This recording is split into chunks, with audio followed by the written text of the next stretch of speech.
ជំរាបសួរពុកម៉ែបងប្អូនទាំងអស់គ្នាខ្ញុំបាទអេសាពីកម្មវិធីការពិតជួបផ្ទាល់បាទនេះគឺជាអេពីសូតទី9ហើយនៅក្នុងអេពីសូតទី9នេះផងដែរខ្ញុំបានដាក់ចំណងជើងថាខ្មោចមឈូសវត្តនៅក្នុងអេពីសូតទី9នេះផងដែរខ្ញុំនឹងធ្វើការបកស្រាយចំនួន2សាច់រឿងចែកជូនប្រិយមិត្តពុកម៉ែបងប្អូនទាំងអស់គ្នាទស្សនាសម្រាប់កំសាន្តបាទនិយាយអំពីកម្មវិធីការពិតជួបផ្ទាល់វិញគឺមានពុកម៉ែបងប្អូនមួយចំនួនធំប្រហែលជាអត់ទាន់ស្គាល់ទាំង YouTube ទាំង Facebook ទាំង TikTok នៅពេលដែលបង្ហោះវីដេអូពីកម្មវិធីការពិតជួបផ្ទាល់ទៅឃើញថាមានអ្នកទស្សនាតិចតួចខ្លាំងមែនទែនដូច្នេះហើយសង្ឃឹមថាពុកម៉ែបងប្អូនទាំងអស់គ្នាមួយចំនួនដែលបានចូលមកទស្សនានៅក្នុងកម្មវិធីការប្រជុំផ្ទាល់បាទសូមសំណូមពរទៅដល់ពុកម៉ែបងប្អូនទាំងអស់គ្នាជួយចុច Subscribe បាទមកលើ YouTube Channel របស់ខ្ញុំម្នាក់មួយ Like Facebook បាទ Follow TikTok ដែលមានឈ្មោះដូចគ្នាគឺ John Esa ឬក៏កម្មវិធីការប្រជុំផ្ទាល់ចំពោះកម្មវិធីការប្រជុំផ្ទាល់អាចបន្តទៅមុខទៀតបានក៏អាស្រ័យទៅលើពុកម៉ែបងប្អូនទាំងអស់គ្នាដែរអញ្ចឹងសង្ឃឹមថាពុកម៉ែបងប្អូនទាំងអស់គ្នាគាំទ្រកម្មវិធីការប្រជុំផ្ទាល់ដើម្បីឲ្យកម្មវិធីមួយនេះបន្តទៅមុខទៀតដែលជាកម្មវិធីមួយផ្ដល់នូវទស្សនីយភាពផ្នែកអមនុស្សផ្សេងៗខ្ញុំអេសានឹងធ្វើការបកស្រាយទៅលើសាច់រឿងមួយចំនួនដែលពុកម៉ែបងប្អូនទាំងអស់គ្នាបានផ្ញើមកខ្ញុំឬក៏ជាសាច់រឿងខ្ញុំផ្ទាល់ចែករំលែកទៅកាន់ពុកម៉ែបងប្អូនទាំងអស់គ្នាទស្សនាសម្រាប់កំសាន្តនៅក្នុងកម្មវិធីការប្រជុំផ្ទាល់នេះចំពោះសាច់រឿងដែលកម្មវិធីការប្រជុំផ្ទាល់លើកយកមកបកស្រាយទាំងអស់គឺមិនបង្ខំឲ្យពុកម៉ែបងប្អូនទាំងអស់គ្នាជឿទាំងស្រុង 100% នោះទេសូមពុកម៉ែបងប្អូនទាំងអស់គ្នាស្ដាប់កំសាន្តដោយការពិចារណាប៉ុន្តែកម្មវិធីការប្រជុំផ្ទាល់បានលើកយករឿងរ៉ាវពិតកើតឡើងជាក់ស្ដែងមកចែកជូនប្រិយមិត្តពុកម៉ែបងប្អូនទាំងអស់គ្នាប៉ុន្តែមិនបង្ខំឲ្យពុកម៉ែបងប្អូនទាំងអស់គ្នាជឿទាំងស្រុង 100% នោះទេឥឡូវនេះដើម្បីកុំឲ្យខាតពេលពុកម៉ែបងប្អូនយូរយើងចូលទៅកាន់សាច់រឿងពិស្ដាររបស់យើងនៅក្នុងអេពីសូតទី9នេះដូចទៅ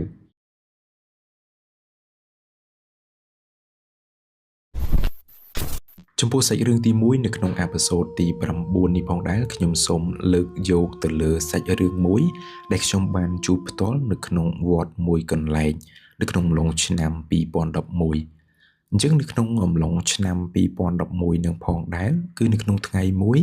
មិត្តភ័ក្តិរបស់ខ្ញុំមានកម្មវិធីមួយគឺជាកម្មវិធីគប់កំណើតហើយពួកគាត់បានអញ្ជើញខ្ញុំហើយនិងមិត្តភ័ក្តិផ្សេងទៀតនឹងជាច្រើនអ្នកដែលទៅចូលរួមក្នុងកម្មវិធីរបស់គាត់ចំពោះសាច់រឿងទី1នៅក្នុងអេពីសូតទី9នេះខ្ញុំសូមធ្វើការលាក់ឈ្មោះតួអង្គមួយចំនួន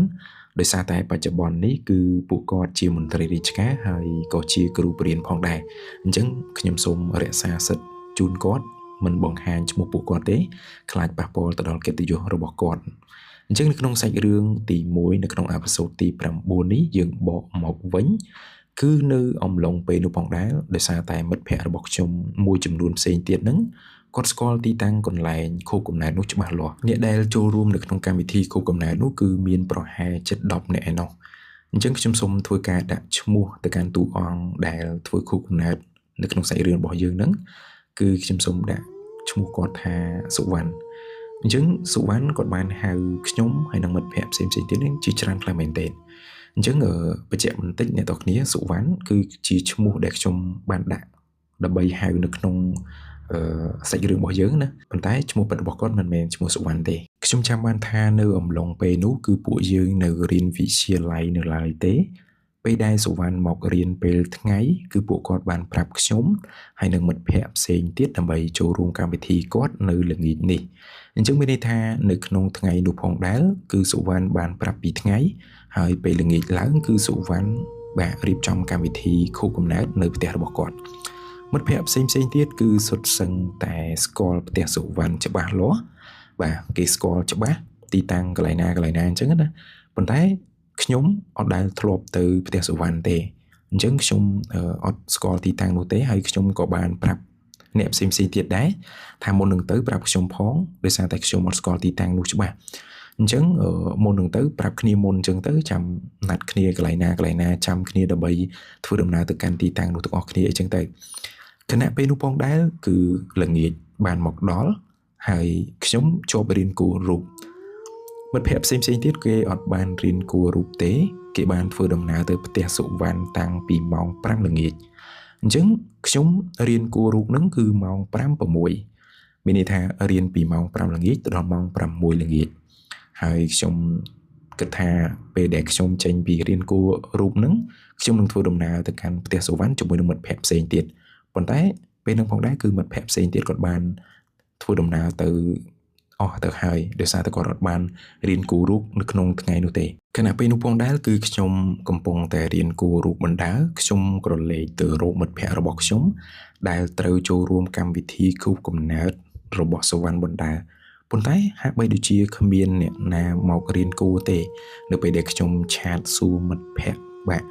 រួមថ្នាក់ជាមួយគ្នាហ្នឹងពួកគេបាននិយាយថាពួកគេបានទៅដល់ផ្ទះសុវណ្ណហើយពេលនោះខ្ញុំសង្ហាចិត្តខ្លាំងមែនទែនដោយសារតែខ្ញុំមិនស្គាល់ទីតាំងផ្ទះសុវណ្ណខ្ញុំសុំកាត់រហូតមកដល់ពេលដែលខ្ញុំរៀនគួររូបចប់គឺនៅក្នុងអំឡុងម៉ោង6ល្ងាចអញ្ចឹងនៅពេលដែលខ្ញុំធ្វើដំណើរពីទីតាំងរៀនគួរទៅកាន់ទីតាំងវត្តអារាមមួយដែលជាផ្លូវឆ្ពោះទៅកាន់ផ្ទះរបស់សុវណ្ណហ្នឹងពេលដែលខ្ញុំធ្វើដំណើរពីទីតាំងរៀនគួរទៅដល់ទីតាំងវត្តអារាមនោះគឺរយៈពេល15នាទីទៀតអញ្ចឹងមានន័យថាម៉ោងវាអាចនឹងចន្លោះពីម៉ោង6:15នាទីទៅម៉ោង6:20នាទីទៅហើយសាច់រឿងទី1នៅក្នុងអេពីសូតទី9នេះខ្ញុំសូមមិនបញ្ចេញឈ្មោះវត្តអារាមមួយនេះទេដោយសារតែវត្តអារាមមួយនេះគឺល្បីល្បាញនៅក្នុងស្រុករបស់ខ្ញុំអញ្ចឹងបើសិនជាខ្ញុំប្រាប់ឈ្មោះទៅដល់ពុកម៉ែបងប្អូនទាំងអស់គ្នាប្រកាសណាកិត្តិយសរបស់វត្តនេះអាចនឹងលេចធ្លាយអញ្ចឹងខ្ញុំសូមរក្សាសិទ្ធិជូនវត្តហើយមិនបញ្ចេញឈ្មោះវត្តមួយនេះនៅក្នុងសាច់រឿងទី1នៅក្នុងអេពីសូតទី9នេះទេបកមកកាន់សាច់រឿងរបស់យើងវិញនៅពេលដែលខ្ញុំធ្វើដំណើរដោយការជិះម៉ូតូទៅដល់ទីតាំងក្រោយវត្តនោះហើយខ្ញុំក៏បានព្យាយាមខលទៅសុវណ្ណតាំងតែពីថ្ងៃគឺសុវណ្ណគាត់បានប្រាប់ខ្ញុំថាផ្ទះរបស់គាត់គឺធ្វើដំណើរឆ្ពោះទៅកាន់ទីតាំងវត្តអារាមមួយនោះហើយធ្វើដំណើរតាមក្រោយវត្តបន្ថែមទៀតទៅត្រង់គឺ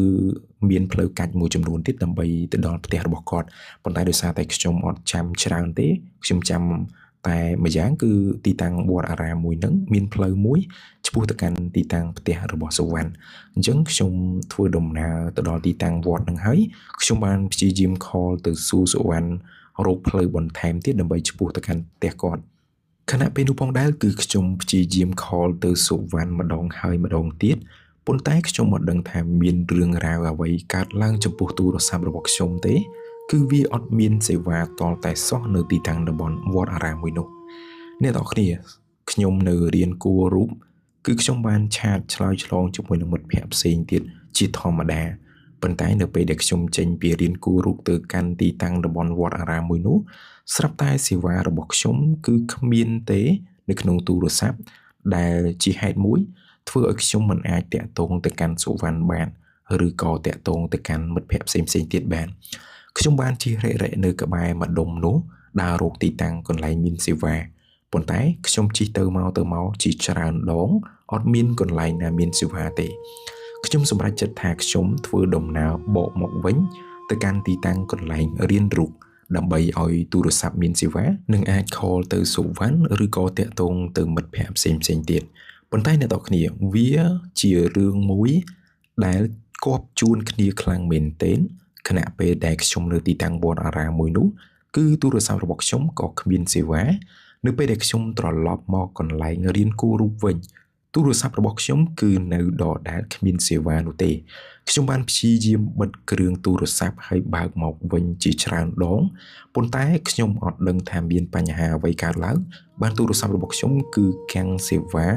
គ្មានសេវាសូម្បីតែមួយកាំដែលធ្វើឲ្យខ្ញុំមិនអាចបើកអ៊ីនធឺណិតបានឬក៏មិនអាចតាក់ទងទៅកាន់មិត្តភ័ក្តិដោយការ call ធម្មតាក៏មិនបានដែរអ្នកនរគ្នាអញ្ចឹងគឺជារឿងរ៉ាវមួយដែលខ្ញុំងឿងឆ្ងល់ខ្លាំងមែនទែនខណៈពេលនោះផងដែរខ្ញុំក៏បានធ្វើដំណើរត្រឡប់មកកាន់វត្តវិញដោយសារតែខ្ញុំគិតថាបើសិនជាខ្ញុំចាំគេនៅនោះមួយសន្ទុះប្រហែលជាមានមិត្តភ័ក្តិណាមួយជិះមករកខ្ញុំនៅទីតាំងវត្តដើម្បីជូនខ្ញុំទៅកាន់ទីតាំងផ្ទះសុវណ្ណនេះគឺជាការគិតរបស់ខ្ញុំនៅពេលនោះនៅពេលដែលខ្ញុំបានវិលត្រឡប់មកកាន់ទីតាំងវត្តអារាមមួយនោះវិញខ្ញុំបានទាញនាឡិការបស់ខ្ញុំមកមើលម៉ោងគឺនៅក្នុងអំឡុងម៉ោង 6:50 នាទីទៅហើយអ្នកនរគ្នាអញ្ចឹងមានន័យថាអត់មានថ្ងៃទៀតទេកាន់តែយប់ទៅប៉ុន្តែដោយសារតែទីតាំងវត្តអារាមមួយនោះមានភ្លើងសូឡាមួយចំនួននៅតំបន់នោះអញ្ចឹងហើយទើបខ្ញុំអាចធ្វើការរងចាំនៅទីតាំងក្រោយវត្តនឹងបានដោយសារតែមានពន្លឺខ្លះជះមកពីភ្លើងសូឡាមួយនោះអ្នកទាំងគ្នារឿងរ៉ាវមួយដែលបានកើតឡើងចំពោះខ្ញុំ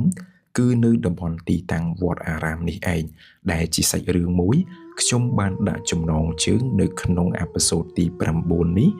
គឺខ្មោចមឈូសវត្តអ្នកទាំងគ្នា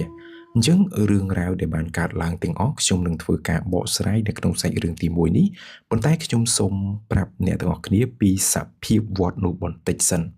អញ្ចឹងវត្តនេះផងដែរគឺមានទំហំធំខ្លាំងមែនទែនដែលពោពេញទៅដោយចេតិយនៅទីតាំងក្រោយវត្តគឺជាផ្លូវមួយចាក់ទៅក្នុងភូមិហើយអ្នកភូមិតែងតែជិះផ្លូវមួយនេះឆ្លងកាត់វត្តដើម្បីទៅកាន់ទីតាំងភូមិមួយទៀតអញ្ចឹងមានន័យថាពីចន្លោះភូមិមួយទៅភូមិមួយត្រូវធ្វើដំណើរជិះតាមទីតាំងវត្តអារាមមួយនេះទីតាំងវត្តអារាមមួយនេះផងដែរគឺមានរបងមិនសូវខ្ពស់ទេបើយើងឈរនៅខាងក្រៅរបងវត្តហើយសម្លឹងចូលមកខាងក្នុងនោះយើងឃើញព្រះវិហាររួមជាមួយនឹងដើមឈើធំធំជាច្រើនដុះនៅព័ទ្ធជុំវិញបរិវេណវត្តមួយនោះបើសិនជាយើងឈរនៅជាប់របងដែលជាខ្លោងទ្វារក្រោយវត្តអ្នកនរគ្នាអញ្ចឹងបើសិនជាយើងឈរនៅទីតាំងហ្នឹងនៅខាងស្ដាំដៃគឺមានចេតិយជាច្រើនចំណែកឯនៅខាងឆ្វេងដៃគឺមានដើមពោធិ៍ធំមួយហើយនៅជិតដើមពោធិ៍នោះគឺមានឡដុតខ្មោចអ្នកនរគ្នាបើសិនជាយើងនិយាយអំពីឡដុតខ្មោចមួយនោះនៅខាងឆ្វេងដៃឡដុតខ្មោចគឺអត់មានអីទេស្រឡះពីដើមពោធិ៍ទៅប៉ុន្តែនៅខាងស្ដាំដៃឡដុតខ្មោចគឺមានកន្លែងដាក់មឈូសអ្នកទាំងគ្នាអញ្ចឹងអ្នកទាំងអស់គ្នាស្ដាប់អត់ច្រឡំទេកន្លែងដាក់មឈូសនៅជិតឡដុតខ្មោចទីតាំងកន្លែងដាក់មឈូសនេះឯងគឺជាទីតាំងដែលកើតរឿងនៅក្នុងសាច់រឿងទី1នៅក្នុងអេពីសូតទី9យើងនេះទីតាំងកន្លែងដាក់មឈូសហ្នឹងគឺពិតជាព្រឺព្រួចខ្លាំងមែនទែនដោយសារតែទីតាំងនោះមិនមែនមានត្រឹមតែមឈូសទេគឺមានឡានដឹកមឈូសទៀតអ្នកទាំងគ្នាអ្នកខ្លះក៏ហៅថាឡានដឹកសាកសពអីចឹងទៅអញ្ចឹងឡានដឹកមឈូសនឹងផងដែរគឺបានបែរមុខមកកាន់ផ្លូវដែលប្រជាពលរដ្ឋធ្វើដំណើរឆ្លងកាត់ផ្លូវក្រោយវត្តហ្នឹងហើយរួមជាមួយនឹងមឈូសមាននៅទីតាំងនោះគឺប្រហែលជា3ទៅ4អ្នកទាំងគ្នាអញ្ចឹងមឈូសនៅលើឡានមាន1នៅខាងក្រោមមានប្រហែលជា2ទៅ3ទៀតអញ្ចឹងប្រហែលជា4អ្នកទាំងគ្នាទីតាំងកន្លែងហ្នឹងគឺមិនមែនមានត្រឹមតែឡដុតខ្មោចហើយនឹងមឈូសដែលគេទុកចោលនោះទេអ្នកទាំងគ្នាគឺថែមទាំងមានចេតិយហើយនឹងភ្នូរខ្មោចជាច្រើននៅតាមក្បែរនោះផងដែរអ្វីដែលធ្វើឲ្យខ្ញុំព្រឺព្រួចជាងនឹងទៀតគឺមានដើមឈើទូចធំដុះនៅក្បែរជុំវិញទីតាំងកន្លែងនោះស៊ុបទ្រុបខ្លាំងមែនទែនហើយរឿងរ៉ាវមួយដែលបានកើតឡើងចំពោះខ្ញុំនៅពេលដែលខ្ញុំកំពុងតែចាំមិត្តភ័ក្តិរបស់ខ្ញុំយូរទៅទាំងដែលទូរស័ព្ទរបស់ខ្ញុំអត់ដឹងថាយ៉ាងម៉េចទេវាបិទសេវាយូរខ្លាំងមែនទែនពេលនោះផងដែរគឺខ្ញុំអត់ចេញពីទីតាំងតំបន់បែកខ្លោងទ្វារក្រោយវត្តនឹងទេដោយសារតែទីតាំងនោះគឺមានភ្លើងសូឡានៅជុំវិញនឹងច្រើនដែរដល់ពេលចឹងទៅវាជិះមកគឺឃើញទិដ្ឋភាពផ្សេងច្បាស់ប៉ុន្តែបើសិនជាខ្ញុំជិះទៅផ្លូវខាងមុខទៀតពីទីតាំងតំបន់ខ្លោងទ្វារក្រោយវត្តហ្នឹងទៅខាងមុខទៀតគឺងងឹតសូនឆឹងតែម្ដងគឺអត់មានផ្ទះប្រជាពលរដ្ឋបើកភ្លើងទេអ្នកនរគ្នានៅពេលនោះអញ្ចឹងទើបខ្ញុំសម្រេចចិត្តថាចាំមិត្តភ័ក្តិនៅទីតាំងតំបន់ក្រោយវត្តនេះទៅព្រោះថាមិត្តភ័ក្តិគេប្រាប់តាំងពីថ្ងៃថាផ្លូវគេជិះពីក្រោយវត្តនឹងឆ្ពោះទៅខាងមុខអីចឹងណាប៉ុន្តែដោយសារតែខ្ញុំគិតថាបើសិនជាខ្ញុំជិះឆ្ពោះទៅខាងមុខទៀតផ្លូវកាន់តែល្ងឹតទៅហើយអត់ដឹងថាកាច់ទៅខាងណាខ្លះអីចឹងទៅខ្ញុំក៏សម្រេចចិត្តថាចាំមិត្តភ័ក្តិនៅទីតាំងតំបន់ខ្លោងទ្វារខាងក្រោយវត្តនឹងទៅចុះដោយសារតែទីតាំងនឹងភ្លឺអីចឹងទៅពេលនឹងផងដែរនៅពេលដែលខ្ញុំក្រឡេកទៅកាន់កន្លែងឡដុតខ្មោចម្ដងគឺធ្វើឲ្យខ្ញុំព្រឺព្រួចខ្លាំងមែនទែនអ្នកទាំងគ្នាទីតាំងកន្លែងខ្ញុំអង្គុយលើម៉ូតូគឺមានភ្លើងសូឡាមួយជះចាំងទីជុំវិញខ្លួនខ្ញុំហើយនៅពេលដែលខ្ញុំក្រឡេកទៅកាន់ទីតាំងកន្លែងឡដុតខ្មោចគឺមានភ្លើងសូឡាមួយទៀតនៅទីតាំងតំបន់នោះហើយភ្លើងនោះផងដែរគឺបានជះបាក់មួយចំនួនធំជះនៅក្បែរហ្នឹងគឺឃើញច្បាស់ខ្លាំងមែនទែនអ្វីដែលព្រឺព្រួចនោះ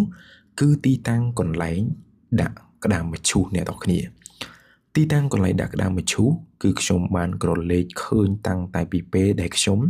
ជិះទៅឈប់នៅទីតាំងតំបន់នោះដំបូង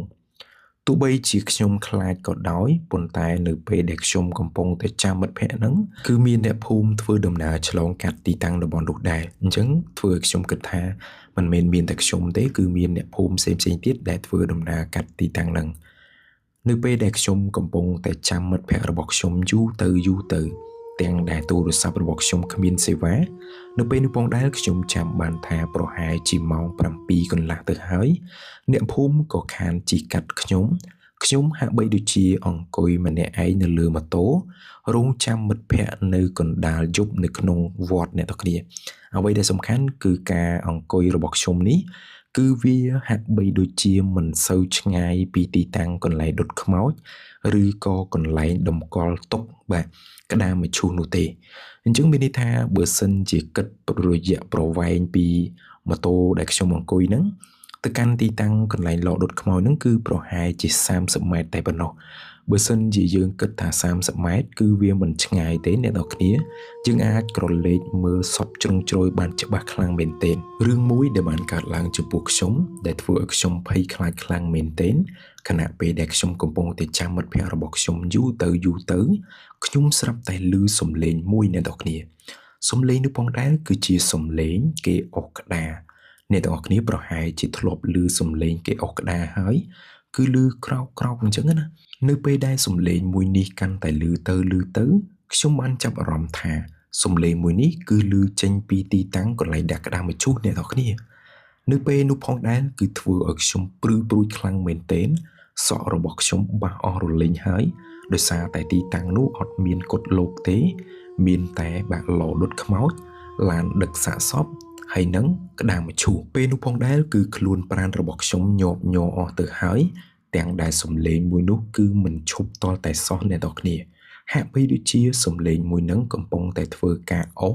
ក្តារមួយដ៏ធ្ងន់នៅជុំវិញទីតាំងនោះខណៈពេលដែលខ្ញុំកំពុងតែផ្ទៀងស្ដាប់អ្នកទាំងអស់គ្នាប្រហែលជាចាំហើយខ្ញុំបានរៀបរាប់ពីខាងដើមថាមានដើមពោធិ៍មួយដែលបានដុះធំខ្លាំងមែនទែននៅទីតាំងតំបន់ចិត្តឡដុតខ្មោចហើយទីតាំងឡដុតខ្មោចហ្នឹងគឺមានក្តាមឈូសហើយនឹងបាក់ឡានដឹកសាកសពនៅទីតាំងនោះដែរអញ្ចឹងអ្នកទាំងអស់គ្នាប្រហែលជាចាំដើមពោធិ៍នឹងបានហើយពេលនោះម៉ូតូដែលខ្ញុំបានចតនោះគឺនៅលើផ្លូវនៅពេលដែលខ្ញុំមើលពីម៉ូតូរបស់ខ្ញុំទៅកាន់ទីតាំងឡដុតខ្មោចនោះគឺឃើញត្រឹមតែឡទេអ្នកទាំងអស់គ្នាដោយសារតែកបាំងដើមពោធិ៍ខ្ញុំមិនអាចមើលឃើញទៅទីតាំងកន្លែងដាក់ក្តាមឈូសនោះទេដោយសារតែខ្ញុំងឿងឆ្ងល់ខ្លាំងមែនទែនថាសំឡេងមួយនោះចេញពីទីតាំងណាឲ្យច្បាស់ពិតប្រាកដខ្ញុំក៏បានបណ្ដើរម៉ូតូទៅមុខបន្តិចខ្ញុំអត់ហ៊ានបញ្ឆេះម៉ូតូទេដោយសារតែខ្ញុំកំពុងតែផ្ទៀងស្ដាប់ទៅលើសំឡេងមួយនោះខ្លាំងមែនទែនបើសិនជាខ្ញុំបញ្ឆេះម៉ូតូសំឡេងមួយនោះអាចនឹងបាត់ទៅដូច្នេះហើយខ្ញុំអត់ទាន់ហ៊ានបញ្ឆេះម៉ូតូទេខ្ញុំបានបណ្ដើរម៉ូតូបន្តិចម្ដងធ្វើមិនឲ្យហួសដើមពោធិ៍មួយនោះដើម្បីអាចឲ្យខ្ញុំសម្លឹងពីទីតាំងម៉ូតូរបស់ខ្ញុំទៅកាន់ទីតាំងកន្លែងដាក់ក្តាមមឈូសនោះមើលឃើញបានច្បាស់អ្នកនរគ្នាប្រហែលជាចាំបានហើយគឺខ្ញុំបាននិយាយថាទីតាំងកន្លែងដែលឡដុតខ្មោចហ្នឹងគឺមានភ្លើងសូឡាមួយអញ្ចឹងភ្លើងសូឡានឹងផងដែរគឺភ្លឺជះពីទីតាំងកន្លែងឡដុតខ្មោចហ្នឹងទៅកាន់ទីតាំងកន្លែងដាក់ក្តាមមឈូសច្បាស់ខ្លាំងមែនទែនអ្នកទាំងគ្នារឿងរ៉ាវមួយដែលបានកើតឡើងចំពោះខ្ញុំ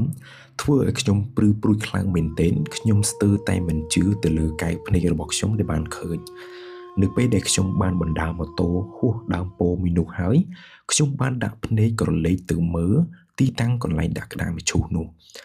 សំឡេងគឺពិតជាចេញពីទីតាំងនោះពិតប្រាកដមែនប៉ុន្តែមិនមែនជាសំឡេងអុសក្តារទេអ្នកទាំងគ្នាគឺជាសំឡេងបើកគម្របក្តាមមឈូសអ្នកទាំងអស់គ្នាស្ដាប់អត់ច្រឡំទេគឺជាសំឡេងបើកគម្របក្តាមមឈូសអ្នកទាំងអស់គ្នាសាកសម័យទស្សនវិជ្ជាដែលភ្នែករបស់ខ្ញុំបានឃើញគឺជារឿងមួយដែលធ្វើឲ្យខ្ញុំតក់ស្លុតខ្លាំងមែនទែនភ័យខ្លាចខ្លាំងមែនទែននៅពេលដែលខ្ញុំក្រឡេកទៅឃើញទស្សនវិជ្ជាបែបនោះអ្នកទាំងអស់គ្នានៅពេលដែលខ្ញុំឮសំឡេងខ្ញុំគិតថាសំឡេងនោះគឺជាសំឡេងអុសក្តារប៉ុន្តែការគិតរបស់ខ្ញុំគឺខុសស្រឡះទាំងអស់តែម្ដងសំឡេងមួយនោះគឺជាសំឡេងបើកគម្របក្តាមមឈូសអ្នកទាំងគ្នានៅពេលដែលខ្ញុំឮក្រោកក្រាកគឺក្តាមមឈូសបានបើកបិទខ្ញុំពិតជាព្រឺព្រួយខ្លាំងមែនទែនសំបីតែខណៈពេលនេះ ខ្ញុំកំពុងតែនិយាយរឿងរ៉ាវមួយហ្នឹងទស្សនវិជ្ជាដែលខ្ញុំបានឃើញខ្ញុំនៅតែដកជាប់នៅក្នុងភ្នែករបស់ខ្ញុំគឺធ្វើឲ្យខ្ញុំព្រឺព្រួចខ្លាំងមែនទែនដៃជើងរបស់ខ្ញុំគឺញ័រអស់ហើយពេលនោះខ្ញុំព្យាយាមបើកសោម៉ូតូជិះចាក់ចេញពីទីនោះទាំងដែលខ្ញុំជិះមិនត្រង់ផ្លូវអ្នកទាំងគ្នាគឺធ្វើឲ្យខ្ញុំតក់ស្លុតភ័យខ្លាចខ្លាំងមែនទែនពេលនោះផងដែរគឺម៉ោងអត់ទាន់8យប់ទេប្រហែលជាម៉ោង7កន្លះទៅម៉ោង7:40នាទីនោះទេអ្នកទាំងគ្នាខ្ញុំចង់ឲ្យអ្នកទាំងអស់គ្នាសម័យអំពីទស្សនវិជ្ជាក្នុងអំឡុងពេលនោះជាមួយនឹងខ្ញុំបើសិនជាអ្នកទាំងអស់គ្នាជាខ្ញុំខណៈពេលដែលខ្ញុំកំពុងតែអង្គុយម្នាក់ឯងនៅទីតាំងវត្តស្ងាត់ជ្រាបតែម្ដងមានត្រឹមតែភ្លើងប៉ុន្តែមិនឮសំឡេងអ្វីទាំងអស់ខណៈពេលដែលយើងកំពុងតែអង្គុយសុកស្រាប់តែឮសំឡេងមួយគឺជាសំឡេងមួយដែលបាក់ខ្មោចកំពុងតែបើកបិទក្តារមឈូសអ្នកទាំងគ្នានៅពេលដែលខ្ញុំឮសំឡេងមួយនោះខ្ញុំស្មានតែជាសំឡេងការអូសក្តារខ្ញុំស្មានតែជាសំឡេងការអូសឈើទៅមកអញ្ចឹងណាព្រោះថាខ្ញុំឮវាក្រោកក្រាក់ឃ្លីបឃ្លុបអញ្ចឹងណានៅពេលដែលខ្ញុំបណ្ដើរម៉ូតូហួសដើមពោធិ៍ធំមួយនោះបន្តិចស្រាប់តែខ្ញុំក្រឡេកមកម្ដងទៀតមើលទៅកាន់ទីតាំងកន្លែងដាក់ក្តារមឈូសអ្នកទាំងអស់គ្នាសាកសម័យរូបភាពមើលថាតើខ្ញុំខ្លាចប៉ុណ្ណាពេលដែលខ្ញុំបានក្រឡេកភ្នែកទៅមើលឃើញសកម្មភាពបែបហ្នឹងមូលហេតុអីស្មើនឹងហើយខណៈពេលដែលម៉ោង 7:08 យប់ទៅហើយនរណាគេមកលេងក្តារមឈូសនរណាគេមកបើកគម្របក្តារមឈូសលេងគ្មានមនុស្សណាទៅហ៊ានលេងក្តារមឈូសបែបដូច្នោះទេអ្នកទាំងគ្នាធានា 100% គឺជាពពួកអមនុស្សកំពុងតែលងបន្លាចមកកាន់ខ្ញុំដោយសារតែទីតាំងតំបន់នោះគឺមានតែខ្ញុំនោះទេដែលឈប់បាទនៅទីតាំងតំបន់ក្រោយវត្តហ្នឹងសំបីតែកុដលោកនៅក្បែរនោះក៏អត់មានដែរអ្នកទាំងគ្នានេះគឺជារឿងរ៉ាវមួយព្រឺព្រួចសម្រាប់ខ្ញុំខ្លាំងមែនទែនខណៈពេលនោះខណៈដែលខ្ញុំព្យាយាមបញ្ឆេះម៉ូតូចេញពីទីតាំងតំបន់នោះគឺអារម្មណ៍របស់ខ្ញុំអត់មូលទេអ្នកទាំងគ្នាខ្ញុំជិះម៉ូតូអត់ត្រង់ផ្លូវទេពិបាកនៅក្នុងការទប់លំនឹងខ្លាំងមែនទែនដោយសារតែខ្លួនប្រាណរបស់យើងគឺវាញាប់ញ័រអស់ហើយអារម្មណ៍របស់យើងគឺនៅតែដក់ជាប់នៅអ្វីដែលយើងបានឃើញខ្ញុំព្យាយាមជិះចេញពីទីតាំងតំបន់វត្តនោះមកកាន់ផ្លូវជាតិលេខ5វិញពេលនោះខ្ញុំគិតថាទោះបីជាទូរស័ព្ទរបស់ខ្ញុំបើកសេវាដែលអនុញ្ញាតឲ្យខ្ញុំ call ចេញវិញក៏ដោយក៏ខ្ញុំឈប់ទៅចូលរួមកម្មវិធីខួបកំណើតគេដែរដោយសារតែពេលនោះគឺខ្ញុំបានរងចាំបាក់ពួកមិត្តភ័ក្តិរបស់ខ្ញុំនឹងមកយូរខ្លាំងមែនទែនទាំងដែលពីថ្ងៃខ្ញុំបានប្រាប់រួចហើយថាខ្ញុំអត់ស្គាល់ផ្ទះសុវណ្ណទេអញ្ចឹងឲ្យមិត្តភ័ក្តិទាំងអស់គ្នាចាំខ្ញុំនៅទីតាំងវត្តអារាមមួយនោះដើម្បីធ្វើដំណើរឆ្ពោះទៅទីតាំងផ្ទះសុវណ្ណទាំងអស់គ្នាប៉ុន្តែមិត្តភ័ក្តិរបស់ខ្ញុំគាត់អត់បានទៅរៀនគួរទេទាំងដែលគាត់បាក់ណាត់គ្នាម៉ោងនោះទៅម៉ោងនេះអញ្ចឹងទៅព្រោះថាពេលហ្នឹងគឺខ្ញុំណាត់គ្នាទៅម៉ោង6ល្ងាចបែរជាគាត់ទៅម៉ោង5ល្ងាចទៅវិញដល់ពេលពួកគាត់ទៅចោលខ្ញុំអស់ខ្ញុំម្នាក់ឯងហើយទាំងដែលយើងអត់ស្គាល់ទីតាំងភូមិសាស្ត្រនោះច្បាស់លាស់រងចាំគេនៅកន្លែងហ្នឹងហើយយូរទៅលេងស្រាប់តែខ្មោចលងនៅទីតាំងនឹងទៀតអ្នកទាំងគ្នាបើសិនជាអ្នកទាំងគ្នាជាខ្ញុំធានា 100% ថាអារម្មណ៍កំពុងតែខ្លាចហើយខឹងទៅកាន់មិត្តភ័ក្តិដែលចង់ឲ្យថាយើងបានណាត់គ្នាសន្យាមួយគ្នារួចរាល់អស់ហើយប៉ុន្តែលេងស្រាប់តែល្ងាចឡើងធ្វើបែបហ្នឹងដាក់យើងស្អែកឡើងនៅពេលដែលធ្វើដំណើរទៅរៀនមិត្តភ័ក្តិរបស់ខ្ញុំទាំងអស់ក៏បានសួរខ្ញុំថាមូលហេតុអីបានជាខ្ញុំអត់ទៅចូលរួមកម្មវិធីខួបកំណើតរបស់សុវណ្ណពេលនោះខ្ញុំបាននិយាយរៀបរាប់ថាខ្ញុំនៅរៀនគួររូបរហូតដល់ម៉ោង6ហើយខ្ញុំបានធ្វើដំណើរជិះពីទីតាំងកន្លែងរៀនគួររូបទៅកាន់ទីតាំងវត្តមួយដែលសុវណ្ណប្រាប់ហ្នឹងហើយនៅពេលនោះគឺខ្ញុំបានចាំសុវណ្ណឬក៏មិត្តភ័ក្តិរបស់ខ្ញុំផ្សេងទៀតមកយកខ្ញុំនៅទីតាំងនោះ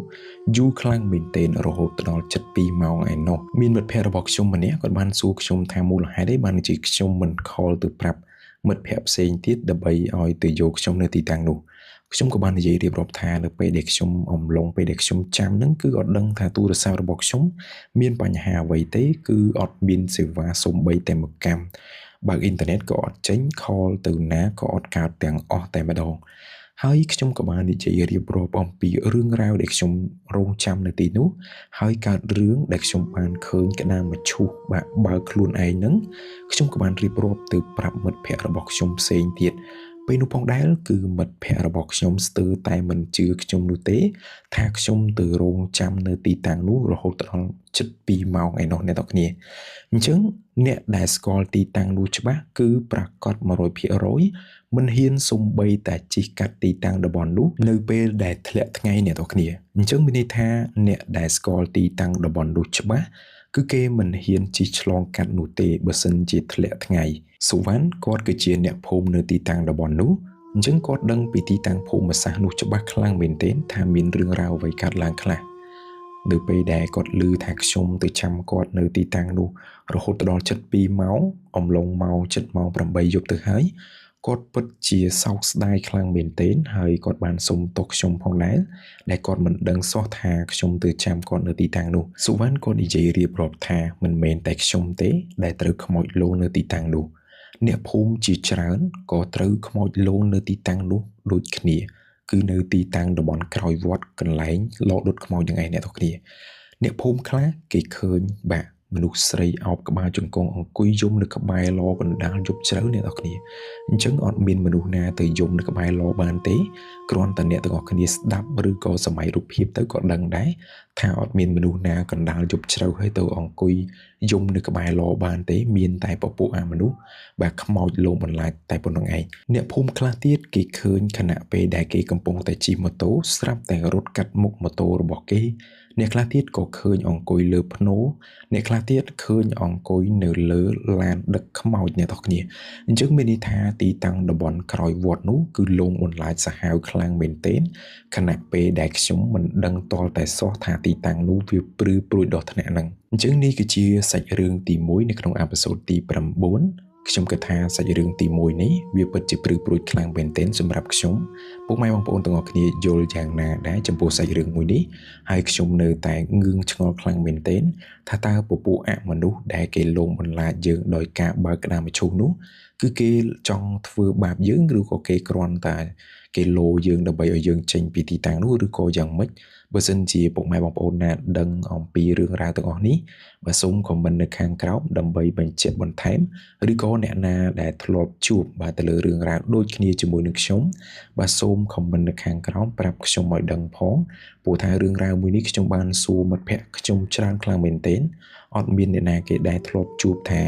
ខ្មោចលងបើកក្តាមជូសចឹងទេប៉ុន្តែខ្ញុំជាលើកទី1ហើយដែលខ្ញុំបានឃើញទស្សនវិជ្ជាបាទខ្មោចលងបន្លាចបើកក្តាមជូសបែបដូចនេះខ្ញុំសូមបញ្ចប់សាច់រឿងទី1នៅក្នុងអេពីសូតទី9ត្រឹមតែប៉ុណ្ណេះឥឡូវនេះយើងចូលទៅកាន់សាច់រឿងទី2សាច់រឿងទី2នេះផងដែរគឺជាសាច់រឿងចុងក្រោយនៅក្នុងអេពីសូតទី9នៅក្នុងអេពីសូតទី9នេះផងដែរគឺមានត្រឹមតែ2សាច់រឿងតែប៉ុណ្ណោះចំពោះសាច់រឿងទី2គឺកើតឡើងនៅក្នុងអំឡុងឆ្នាំ2013ហើយសាច់រឿងទី2នេះផងដែរគឺកើតឡើងនៅក្នុងវត្តអារាមមួយ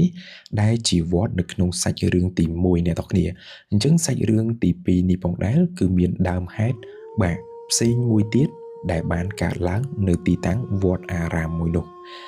រឿងរ៉ាវមួយនេះផងដែរគឺបានកើតឡើងនៅក្នុងអំឡុងឆ្នាំ2013នៅក្នុងថ្ងៃមួយមិត្តភ័ក្តិរបស់ខ្ញុំគាត់បានហៅខ្ញុំទៅចូលរួមកម្មវិធីបុណ្យសពរបស់អ៊ំប្រុសរបស់គាត់ពិធីបុណ្យសពនោះផងដែរគឺធ្វើជាច្រើនថ្ងៃហើយប៉ុន្តែនៅថ្ងៃដែលមិត្តភ័ក្តិរបស់ខ្ញុំហៅខ្ញុំទៅចូលរួមកម្មវិធីបុណ្យសពនោះគឺជាថ្ងៃមួយដែលត្រូវដង្ហែសាកសពពីទីតាំងផ្ទះទៅកាន់ទីតាំងវត្តអារាមដើម្បីបូជានៅក្នុងសាច់រឿងទី2នេះផងដែរខ្ញុំសូមលាក់ឈ្មោះមិត្តភ័ក្តិរបស់ខ្ញុំហើយខ្ញុំសូមដាក់ឈ្មោះថ្មីឲ្យគាត់គឺឈ្មោះកែវអញ្ចឹងនៅពេលនោះផងដែរគឺកែវបានហៅខ្ញុំជាមួយនឹងមិត្តភ័ក្តិជាច្រើនទៅចូលរួមកម្មវិធីបុណ្យសពរបស់អ៊ំប្រុសរបស់គាត់ក្រោយពីកែវបានហៅខ្ញុំហើយខ្ញុំក៏បានសម្រេចចិត្តថាខ្ញុំអត់ទៅរៀនគួរមួយល្ងាចដើម្បីទៅចូលរួមពិធីបុណ្យសពរបស់អ៊ំប្រុសរបស់កែវហើយនឹងមានពិធីហែផងដែរហែទៅកាន់វត្តអារាមដើម្បីបូជាអញ្ចឹងនៅពេលនោះផងដែរគឺខ្ញុំបានធ្វើដំណើរចេញពីផ្ទះទៅអំឡុងពេលម៉ោង4គឺធ្វើដំណើរទៅដល់ទីតាំងរោងបុណ្យជាមួយនឹងមិត្តភ័ក្តិផ្សេងៗទៀតជាច្រើនអ្នកកម្មវិធីដង្ហែសាកសពពីផ្ទះទៅកាន់វត្តអារាមក៏បានប្រារព្ធធ្វើនៅពេលនោះផងដែរខណៈពេលដែលកំពុងតែហែនោះ ខ្ញុំមកដឹងទេថាសាកសពត្រូវបានហែទៅកាន់ទីវត្តអារាមដែលជាវត្តកើតរឿងនៅក្នុងសាច់រឿងទី1ក្នុងអេពីសូតទី9នេះអ្នកទាំងគ្នាខ្ញុំចាំបានថាការដង្ហែសាកសពចេញពីផ្ទះសពទៅកាន់ទីវត្តអារាមដើម្បីបូជានោះគឺធ្វើឡើងនៅម៉ោង4កន្លះល្ងាចអ្នកទាំងគ្នាអញ្ចឹងម៉ោង4កន្លះល្ងាចនោះផងដែរគឺរៀបចំកម្មវិធីបាទជួបជុំគ្នាដើម្បីដង្ហែសពធ្វើដំណើរទៅតាមផ្លូវជាលេខ5ឆ្ពោះទៅកាន់ខាងជើងនៃផ្ទះសាកសពពេលនោះផងដែរក្នុងចិត្តរបស់ខ្ញុំគឺគិតថាគេធ្វើដំណើរឆ្ពោះទៅកាន់វត្តមួយកន្លែងទៀតដែលនៅក្បែរផ្ទះសាកសពមួយនោះប៉ុន្តែផ្ទុយពីការគិតរបស់ខ្ញុំគឺគេអត់ធ្វើដំណើរទៅកាន់ទីតាំងវត្តនោះទេបែរជាគេធ្វើដំណើរឆ្ពោះហួសពីនឹងបន្តិចទៀតទៅកាន់ទីតាំងវត្តមួយកន្លែងទៀតដែលជាវត្តកើតរឿងនៅក្នុងសាច់រឿងទី1របស់យើងអ្នកទាំងគ្នានៅពេលដែលធ្វើដំណើរទៅដល់ខ្លោងទ្វារខ្ញុំភ្ញាក់ខ្លួនខ្លាំងមែនទែនថាវត្តនេះឯងគឺជាវត្តដែលខ្ញុំបានជួបរឿងរ៉ាវនៅក្នុងសាច់រឿងទី1ពេលនោះផងដែរខ្ញុំក៏បានប្រាប់មិត្តភ័ក្តិរបស់ខ្ញុំថាវត្តនេះឯងគឺជាវត្តដែលខ្ញុំបានជួបទៅលើរឿងរ៉ាវអមនុស្សលងបន្លាចខ្ញុំដោយការបើកក្តាមជ្រួអីចេះមួយចុះមួយទៅមិត្តភ័ក្តិរបស់ខ្ញុំគាត់បានត្រឹមតែនិយាយលួងចិត្តខ្ញុំថាយើងមកគ្នាច្រើនអញ្ចឹងវាមិនអីនោះទេនៅពេលនោះគឺខ្ញុំបានធ្វើដំណើរចូលទៅទាំងអស់គ្នាជាមួយនឹងសាច់ញាតិបងប្អូនសាកសពផ្សេងទៀតផងដែរនៅពេលដែលខ្ញុំធ្វើដំណើរចូលកាន់តែជ្រៅទៅកាន់ទីតាំងវត្តនោះខ្ញុំក៏គិតថាបើសិនជាខ្ញុំត្រឡប់ថយក្រោយវិញទៅម្នាក់ឯងគណៈពេលនេះគឺហាក់បីដូចជាមិនសូវសមនោះទេដោយសារតែយើងមកជួយក្នុងកម្មវិធីហែសាកសពមកកាន់ទីវត្តអារាមដើម្បីបូជាបើសិនជាយើងត្រឡប់ទៅវិញភ្លាមៗម្នាក់ឯងហាក់បីដូចជាមិនសូវសមហើយមិត្តភ័ក្តិផ្សេងទៀតគេអាចនឹងនិយាយថាយើងចេះមួយចុះមួយចឹងទៅអញ្ចឹងខ្ញុំក៏នៅតែបន្តជួយហែសាកសពរបស់គេហ្នឹងទៅកាន់ទីតាំងកន្លែងមច្ឆាដុតខ្មោចអ្នកទាំងគ្នានៅពេលដែលធ្វើដំណើរទៅដល់ទីតាំងមច្ឆាដុតខ្មោចឬក៏ឡដុតខ្មោចនោះអ្នកទាំងគ្នាប្រកាសជាសម័យរូបភាពចេញហើយថាខ្ញុំនឹងធ្វើអ្វីមុនគេភ្នែករបស់ខ្ញុំគឺនៅតែសម្លឹងទៅកាន់ទីតាំងកន្លែងកើតហេតុនៅក្នុងសាច់រឿងទី1ដូចគ្នាអ្នកទាំងគ្នាបើសិនជាកន្លែងណាមួយដែលជាកន្លែងភ័យខ្លាចរបស់យើងខ្ញុំជឿជាក់ 100% ថាអ្នកទាំងគ្នានឹងក្រឡេកទៅមើលទីតាំងនោះនៅពេលដែលអ្នកទាំងគ្នាទៅដល់ទីតាំងនោះពេលក្រោយៗទៀតអញ្ចឹងមានន័យថានៅពេលដែលខ្ញុំបានជួយហែសាកសពគេទៅកាន់ទីតាំងកន្លែងឡដុតខ្មោចនោះហើយខ្ញុំមិនបានឈរនៅចិត្តនោះទេអ្នកទាំងគ្នាខ្ញុំបានឈរជាមួយនឹងមិត្តភ័ក្តិរបស់ខ្ញុំជាច្រើនទៀតនៅទីតាំងកន្លែងដើមពោធិ៍អញ្ចឹងវាឆ្ងាយពីទីតាំងកន្លែងឡដុតខ្មោចហ្នឹងប្រហែលជា10ម៉ែត្របើសិនជាយើងគិតពីទីតាំងដើមពោធិ៍ទៅកាន់ទីតាំងឡដុតខ្មោច10ម៉ែត្របើសិនជាយើងគិតពីទីតាំងដើមពោធិ៍ទៅកាន់ទីតាំងកន្លែងគេទុកក្តាមបញ្ជុះចោលហ្នឹងអញ្ចឹងវាប្រហែលជា13-14ម៉ែត្រអញ្ចឹងទៅអញ្ចឹងមានន័យថាភ្នែកខ្ញុំពេលហ្នឹងគឺខ្ញុំនៅតែបន្តសម្លឹងទៅកាន់ទីតាំងកើតហេតុនៅក្នុងសាច់រឿងទី1ដែលជារឿងព្រឺព្រួចភ័យខ្លាចរបស់ខ្ញុំដដែលអ្នកទាំងគ្នាសភាពពេលថ្ងៃគួរឲ្យខ្លាចខ្លាំងមែនទែនចុះទម្រាំសភាពពេលយប់ដែលខ្ញុំបានជួបពីក្នុងសាច់រឿងទី1បើសិនជាអ្នកទាំងគ្នានៅក្នុងស្ថានភាពរបស់ខ្ញុំធានា 100% ថាអ្នកទាំងគ្នាគឺពិតជាព្រឺព្រួចភ័យខ្លាចដូចខ្ញុំដែរឥឡូវយើងបកមកកាន់សាច់រឿងរបស់យើងវិញគណៈពេលដែលហែសាកសពទៅកាន់ទីតាំងបូជារួចហើយតែអាចារ្យគាត់បានរៀបចំកម្មវិធីបូជាភ្លើងពេលនោះផងដែរតែអាចារ្យគាត់បានសូត្របណ្ដើរគាត់កាន់ទង់ព្រលឹងនៃសាកសពនោះបណ្ដើររឿងរ៉ាវមួយដែលបានកើតឡើងគណៈពេលនោះមិនមែនតែខ្ញុំទេដែលបានឃើញទស្សនវិជ្ជាមួយនឹងអ្នកទាំងអស់គ្នាដែលនៅទីតាំងនោះគឺឃើញទស្សនវិជ្ជាមួយនឹងទាំងអស់គ្នារឿងរ៉ាវមួយដែលបានកើតឡើងនោះគឺបុរសម្នាក់បានឆក់ទង់ព្រលឹងពីតាអាចារ្យភ្លាមដែលធ្វើឲ្យអ្នកគ្រប់គ្នានៅកន្លែងនោះស្រែកយ៉ាងភ្លាត់មាត់ការឆក់ទង់ព្រលឹងនេះផងដែរគឺបុរសម្នាក់នោះបានឆក់ហើយរត់មិនមែនរត់ត្រង់ទេគឺរត់ទៅឆ្វេងរត់ទៅស្ដាំរត់ទៅឆ្វេងរត់ទៅស្ដាំរហូតចេញទៅតាមខ្លោងទ្វារក្រោយវត្តគឺចេញទៅបាត់ស្រមោលតែម្ដងអ្នកដែលទៅរត់ទៅតាមក្រោយគឺមិនឃើញបុរសម្នាក់នោះទេអ្នកទាំងគ្នារឿងរ៉ាវនេះគឺអ្នកទាំងអស់គ្នាស្ដាប់អត់ច្រឡំទេគឺវាព្រឺព្រួចខ្លាំងមែនទែនខណៈពេលដែលមនុស្សម្នាក់បានឆក់ទង់ព្រលឹងនៅក្នុងអំឡុងពិធីបូជាសពណានៅពេលដែលឆក់ទង់ព្រលឹងទៅហើយ គឺរត់ចេញទៅតាមក្រោយវត្តពេលដែលគេរត់ទៅតាមរោគបុរសម្នាក់នោះមិនឃើញតតែសោះមិនដឹងថាកបាំងខ្លួនឬក៏យ៉ាងម៉េចគឺគេរកអត់ឃើញខ្ញុំសូមប្រាប់ភិនភាបុរសម្នាក់នោះគឺគាត់ស្លៀកសម្លៀកបំពាក់ពណ៌ខ្មៅសុទ្ធតែម្ដងអាវរបស់គាត់គឺពាក់អាវក្រៅអាវធំដែលមានមួកហើយគាត់បានពាក់មួកជាមួយនឹងម៉ាស់ហើយនឹងស្រោមដៃស្រោមជើងបិទខ្លួនចិត្តតែម្ដង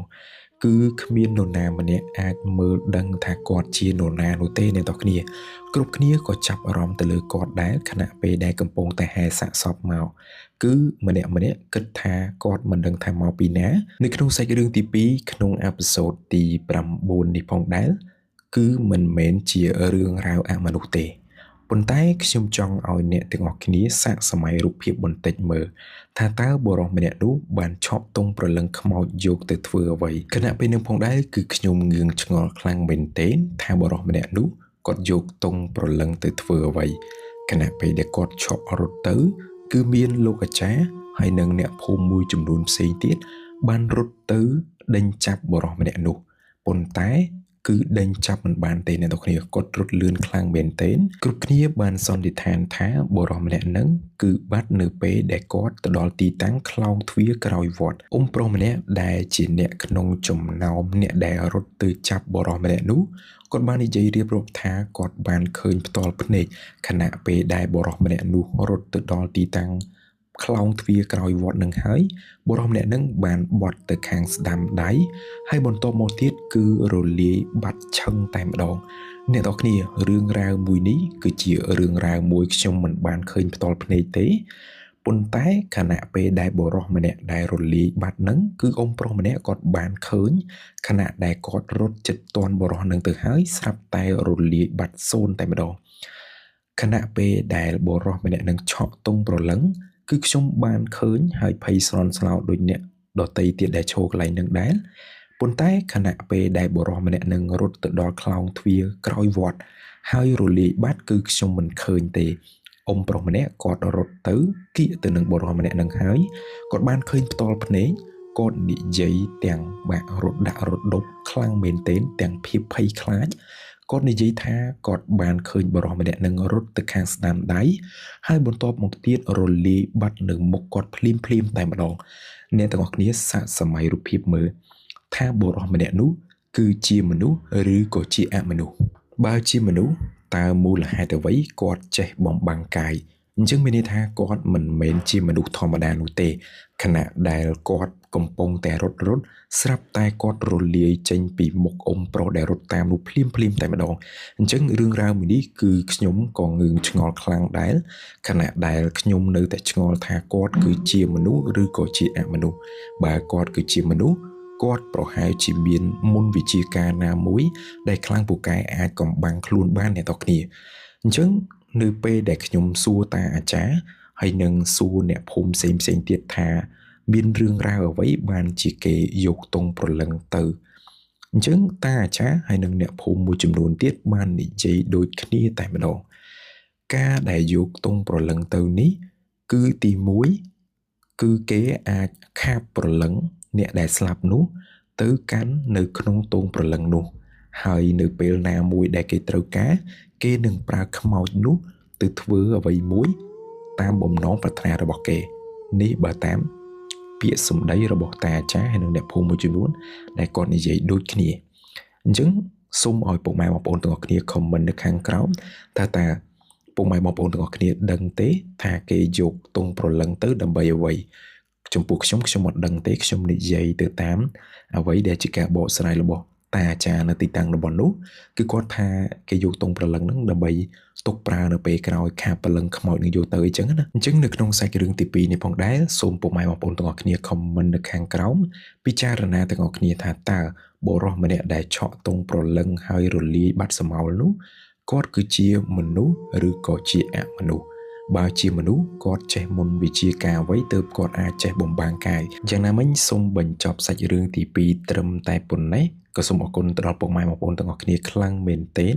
ដែលខំចំណាយពេលវេលាដ៏មានតម្លៃតាមដាននិងទស្សនាជាមួយនឹងកម្មវិធីការពិតជួបផ្ទាល់ តាំងតែពីដើមរហូតមកដល់ចប់នៅក្នុងអេពីសូតទី9នេះ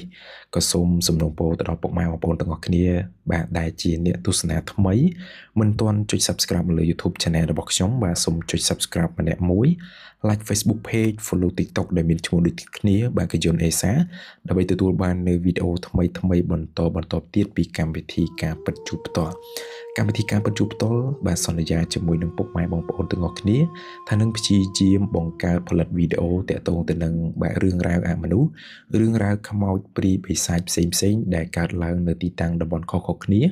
បានពីប្រិយមិត្តពុកម៉ែបងប្អូនឬក៏ជាសាច់រឿងផ្ទាល់ខ្លួនរបស់ខ្ញុំនឹងធ្វើការចែករំលែកនៅក្នុងកម្មវិធីការពិតជួបផ្ទាល់អញ្ចឹងខ្ញុំបាទអេសាសង្ឃឹមយ៉ាងមុតមមថាពុកម៉ែបងប្អូនទាំងអស់គ្នានៅតែបន្តគាំទ្រកម្មវិធីការពិតជួបផ្ទាល់ដើម្បីឲ្យកម្មវិធីមួយនេះឆ្ពោះជំហានទៅមុខបន្តទៀតអញ្ចឹងខ្ញុំសូមបញ្ចប់អេពីសូតទី9ត្រឹមតែប៉ុណ្ណេះយើងនឹងជួបគ្នានៅក្នុងអេពីសូតក្រោយៗបន្តទៀតពីកម្មវិធីការពិតជួបផ្ទាល់ពីខ្ញុំបាទអេសាសូមអរគុណនិងសូមជម្រាបលា